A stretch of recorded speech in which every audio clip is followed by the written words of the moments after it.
ఈరోజు నెల్లూరులో చేసిన పనులు నేను కాదు, ప్రజలు గుర్తించారు, వాళ్ళే చెప్తున్నారు. నిజంగా నాకు ఎంత ఆనందంగా ఉందంటే ఆనందంగా ఉంది.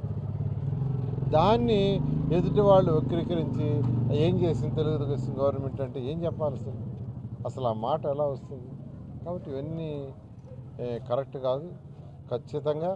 ఎందుకంటే కొంతమంది ఇంకా వ్యాపారస్తులు భయపడుతున్నారు, పాపం వాళ్ళే చెప్తున్నారు, సార్ కొద్ది రోజులు ఆగండి, మేము ముందుకు వస్తే ఏది బాగా కొడతారో తెలీదు, ఏ నోటీస్ ఇస్తారో తెలీదు, ఏ పోలీసు వాడు కేసు పెడతారో తెలీదు, ఏ గంజాయి కేసు పెడతారో తెలీదు.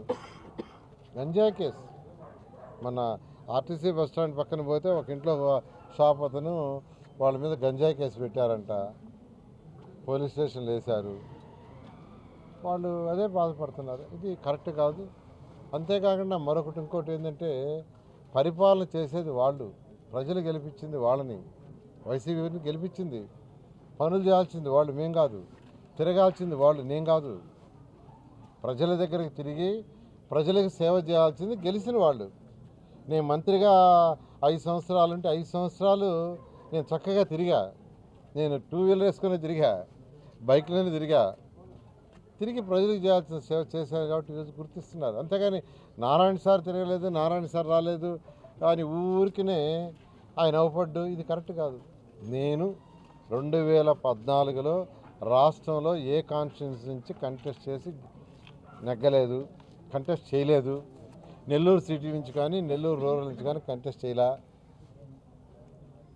నేను పార్టీకి 1993 నుంచి పార్టీకి చేసిన సేవకు గాను పార్టీ అధినేత నారా చంద్రబాబు నాయుడు, మాజీ ముఖ్యమంత్రి, నన్ను క్యాబినెట్లోకి తీసుకున్నారు. క్యాబినెట్లో 5 పోర్ట్ఫోలియోలు ఇచ్చారు. 5 పోర్ట్ఫోలియోలు సక్రమంగా నిర్వహించా, ఎక్కడా తప్పు చేయకుండా. నెల్లూరులో కూడా నేను ఎవరిని ఓట్లు అడిగి 2014లో గెలిచి మంత్రిని కాలా. కానీ నెల్లూరులో పుట్టి నెల్లూరులో పెరిగి ఈరోజు 28 రాష్ట్రాల్లో నారాయణ ఇన్స్టిట్యూషన్ స్థాపించి 6 లక్షల మంది విద్యార్థులు, 50,000 మంది ఎంప్లాయీస్ నెల జీతం తీసుకుంటున్నారు. 50,000 మంది ఎంప్లాయీస్ ఈరోజు ఎవ్రీ మంత్ 50,000 మంది ఎంప్లాయీస్ పిఎఫ్ టీడీఎస్లు కడుతూ ఈరోజు శాలరీస్ తీసుకుంటున్నారు. ఇంత ఎదిగాను కాబట్టి నెల్లూరులో పుట్టి పెరిగినందుకు నెల్లూరు గడ్డకి ఏదైనా చేయాలనే ఉద్దేశంతో నెల్లూరులో ఉన్న 54 డివిజన్లు చేశాను. నేను కేవలం 28 డివిజన్లు చేయలే, 54 డివిజన్లలో చేశాను. అది చేసింది ఏంటంటే పుట్టి పెరిగాను ఈ గడ్డ మీద, ఈ నెల్లూరు గడ్డ మీద, ఇక్కడ నీళ్లు తాగా కాబట్టి ఇక్కడ చేయాల్సిన నైతిక బాధ్యతను చేశా. అంతేగాని 2014లో ఓట్లు వేయించుకొని గెలిచి నేను చేయలే. కానీ ఇప్పుడు నేను ఓట్లు అడుగుతున్నా, ఇది నా బాధ్యత.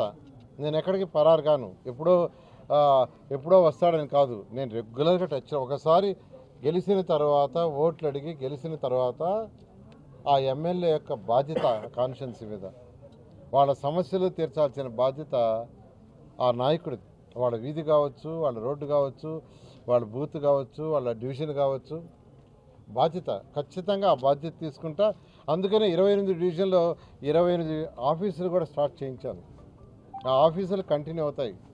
నేను రెగ్యులర్గా ఆఫీసులకు వస్తా, అక్కడ ప్రజల్ని వాళ్ళ సమస్యలు అడిగి తెలుసుకుంటా. నా ఇంటికి రమ్మను, మెడికల్ కాలేజీలో నేను ఉండేది రమ్మను, అక్కడికే పోతా, ప్రజల దగ్గరికే పోతా. నేను మంత్రిగా ఉన్నప్పుడు ప్రజల దగ్గరికే పోయా.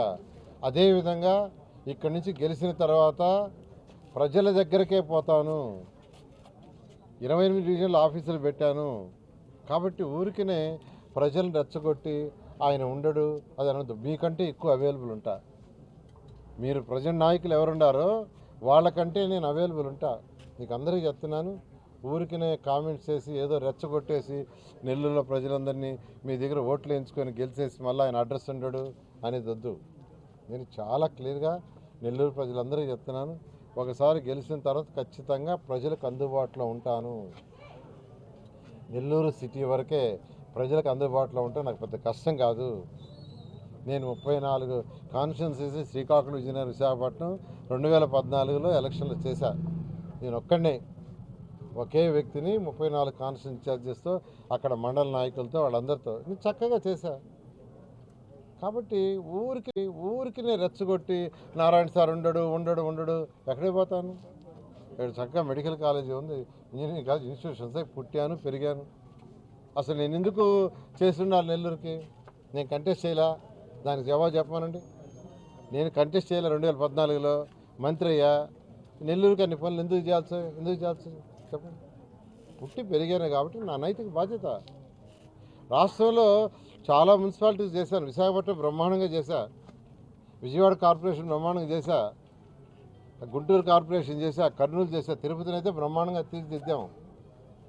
అదేవిధంగా నెల్లూరుకి అయితే దోమలు లేని నెల్లూరు టౌన్ చేయాలని అండర్గ్రౌండ్ చేశా. ఇప్పుడు అండర్గ్రౌండ్ పూర్తి అయిపోయి కంప్లీట్గా ఇంట్లో నుంచి కనెక్షన్స్ ఇచ్చేస్తే ఇంకా దోమలు ఉండవు. నోటిఫికేషన్ రావటం, అందువల్ల కొన్ని ఆగిపోయినాయి ఇల్లు కానీ అన్నీ.